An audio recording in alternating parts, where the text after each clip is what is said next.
morning. Here we are at the beginning of an exciting week here at Faith Baptist Church, and I'll be in Proverbs 29 in a minute if you want to find that. But I just want to take a moment or two and talk about this week. We had Sunday yesterday, just the beginning, I guess, of a whole week of meetings, Sunday to Sunday.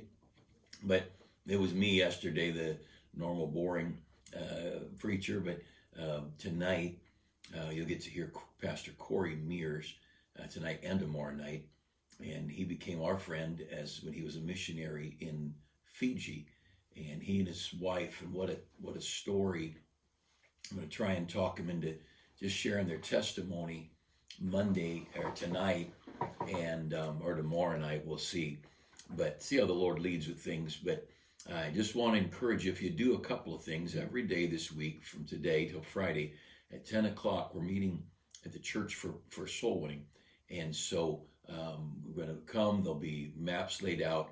So if you don't know what to do, you just grab a map, you go where it's highlighted and knock on those doors, or you just go out driving looking for a human being. And the Lord didn't say go into all the world and talk to doors, although I knock on doors faithfully, but sometimes it's good just to go looking for people in the grocery store parking lot or along the streets, at bus stops, whatever, parks, just find people and talk to them. And there's a gal this last week, she had a mask on that at work, and it was sequined on the black mask, and it said, "Done with this." And I think people are more and more being done with this, and whatever agendas there were, maybe they're dwindling, I don't know, but I know this, God's still on the throne. People are getting saved every week. People get saved as we're out knocking on doors every single week, and wonderful stories. Now, maybe we've seen some more blessings because we've had people fasting. I believe, and I could be wrong, but I'm going to guess that every minute from January 1st till today and through the next few days, somebody was fasting every single minute for these about 65 days right now. We're at night and day, people fasting, and multiple people each day. And so that way they would overlap. When one starts, another one stops, whatever. But we've seen just some wonderful stories, blessings at church. And I'm so thankful for God's blessing. And I want to encourage you to pray this week. If you would start today, take time to pray. Pray for our soul winning at 10 o'clock, and then pray for the preaching at 7 o'clock Monday through Friday. Just pray. Take time now. We'd love to have you join us. If you can get out I realize most people are working at the daytime, but if you could join us at 10, that'd be great. And if you've never gone out with us before, it's very low key, and especially if we're going door to door, 8 out of 10 doors, no one's even home. But we have visitors probably once a month that come because of a tract left in their door. And so it's productive, passing out tracts wherever we go. And then pray for the daytime soul winning, and then pray for the evening for the preaching, that God would minister to our hearts. The desire of this 70 days was that we would draw near to God. That's the big number one goal, that we would draw near to God, that we individually as in our church would. And then we were praying for churches across the country and praying for our nation, that God would bless our country. So this week, I hope you'll take some time to pray, and each day pray for the soul winning and pray for the preaching on each night. Now, Saturday, the schedule changes, and it's 4 o'clock. We're starting earlier in the day. We'll have our soul winning at 9:45 like we normally do, and we have our Bible clubs going on this coming Saturday. And then after that, of a break, and then preaching at 4, so we could be done early for the evening and to get ourselves ready for Sunday. But there'll be preaching at 4. And then right after that, we're going to share a meal together, and you'll hear more about that at church. But I hope you can come and be a part of things, and it's just a blessing to see God work. Now, if you're not getting out much, I want to encourage you to take time to pray. Also, send a note or a text or a phone call, leave a message on my voicemail or whatever, just saying, hey, I'm praying for the revival this week or whatever. Let us know that you're on the team here. And, sometimes we've had a year now. And I think of people and I think, well, I don't know if they're dead or alive, if they moved out of the area. We've had so many people have moved to Texas and other places, and the economy, people are taking their equity and leaving, and everybody's got to figure out what to do with that. But I figure I'm staying. I'm looking forward to what God has next year. But I hope you'll, if you're not attending in person or in the parking lot, send a note and let us know how you're doing, and let us keep you on our prayer list. And so we know who's who. We are trying to keep up with, kind of update our records and membership and things. And so if you would communicate with us, that would sure be a help to us. Call the church office, just say hi to the church secretary and just say, hey, this is so and so, and just want to make sure you got my right phone number and address or whatever. And that would be a help to us to not be mailing newsletters to people who don't live there anymore or whatever. So anyway, Proverbs 29, there's a couple of great verses in here that have to do with where we are. In Proverbs 29, it says, where there is no, in verse 18, where there is no vision, the people perish. But he that keepeth the law, happy is he. In that little phrase, where there's no vision, the people perish. Vision, in the Old Testament, that's how they got the word of God. They didn't have a lot of a written Bible, and God gave visions to the preacher, and he would tell people what the message was from God. And as the Bible got more and more written, then it became the written word. But a lot of the Old Testament time, there wasn't as much. And then, but it's not just the vision of God telling people what his word is. It's more broad than that, because you look at verse 17 and verse 19, it says, correct thy son, and he shall give thee rest, yea, he shall give delight unto thy soul. Where there's no vision, the people perish. But he that keepeth the law, happy is he. I think there ought to be a vision for the lives of those around us. Correct thy son, and he shall give thee rest. Verse 19, a servant will not be corrected by words, though he understand, he will not answer. Seest thou a man hasty in his words? There's more hope of a fool than him. And all those go together. But in verse 17, if you correct your son, he'll give you rest. And he that diligently, verse 21, bringeth up his servant from a child, shall have him become his son at length. And he talks about the right way of working with our workers. And so in verse 19, a servant won't be corrected. But in verse 20, or verse 21, a servant can be turned into a child. That's a change of relationship. You can't change botany or biology, but you can take this person who is in a servant relationship and turn them into a son relationship.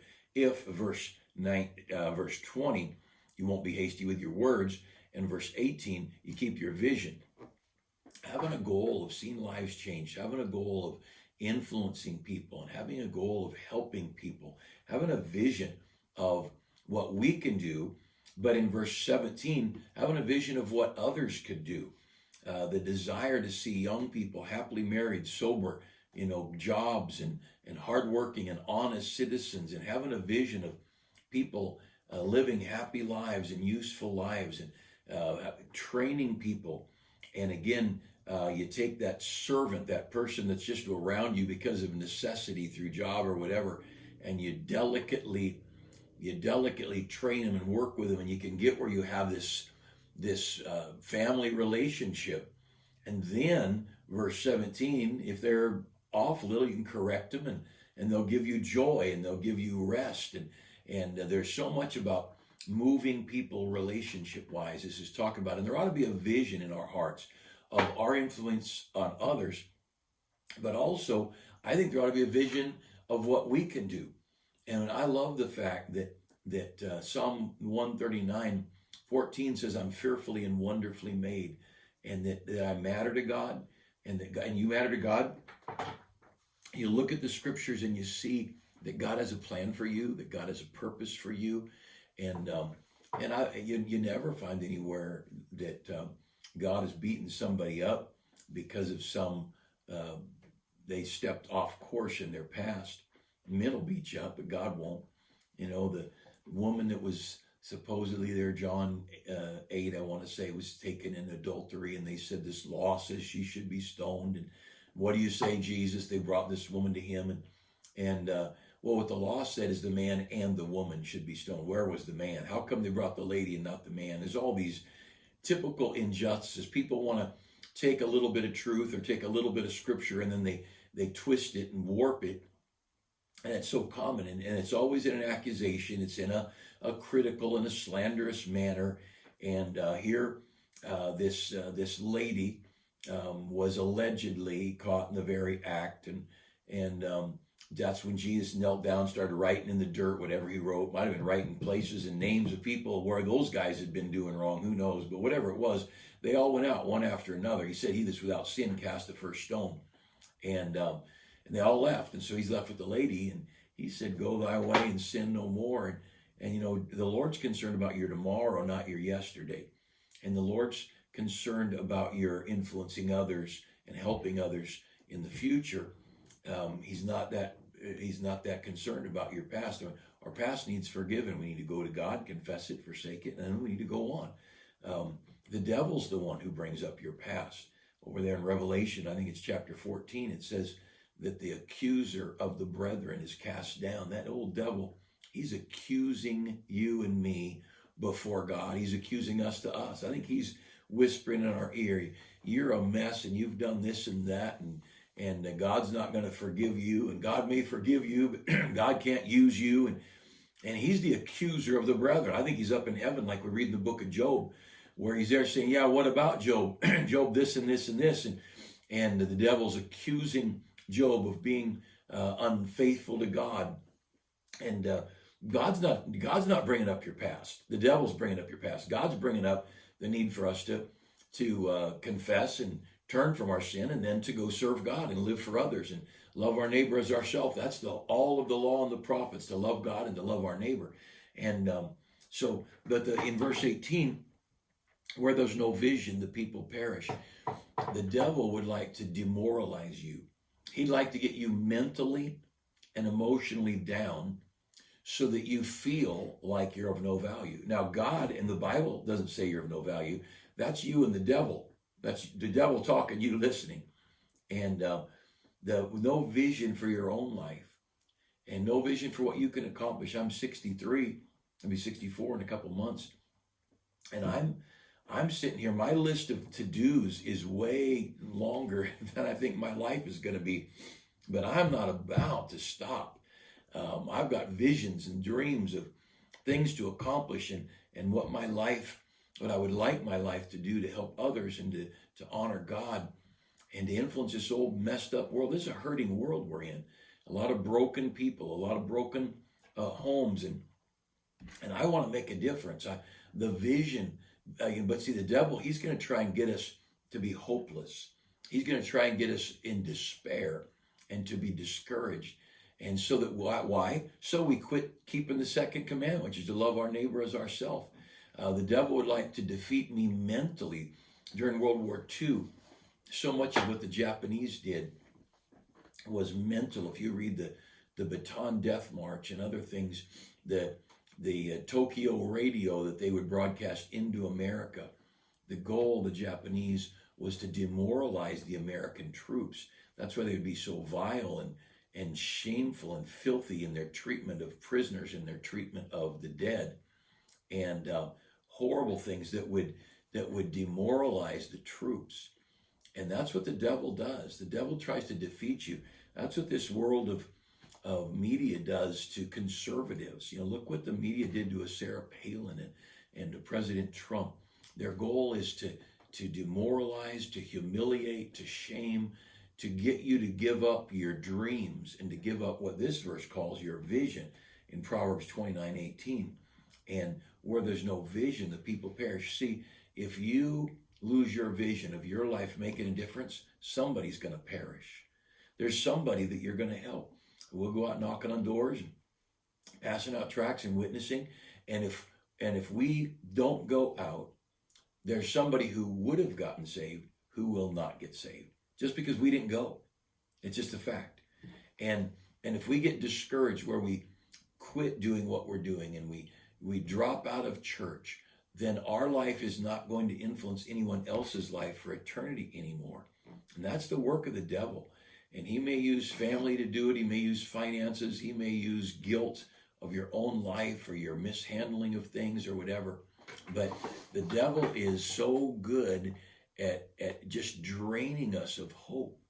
That's why Hebrews 12 says, for consider him that endured such contradiction of sinners against himself, lest you be wearied and faint in your minds. Not necessarily weary physically, it's here. We faint in our mind and faint in our heart, and we faint. We're just drained of hope. And we need to consider Jesus and all he went through, and consider his treatment, and consider his humiliation, and consider his mockings, and consider the violent treatment he received. As we consider him, and we will find courage. That's Hebrews 12:3, I think, and Hebrews 2 or 1 or 2 talks about looking unto Jesus, the author and finisher of our faith. We need to keep our eyes on Christ and think about him and consider him. And as we consider all Jesus went through, and he never stopped right up to the cross. He never stopped doing what he was supposed to do. And he never stopped loving people. And he never stopped being who he was. And he had an agenda. He had a work to do. And the work was to die for mankind. And you and I there's an agenda for our life. God's got some things mapped out for you and me.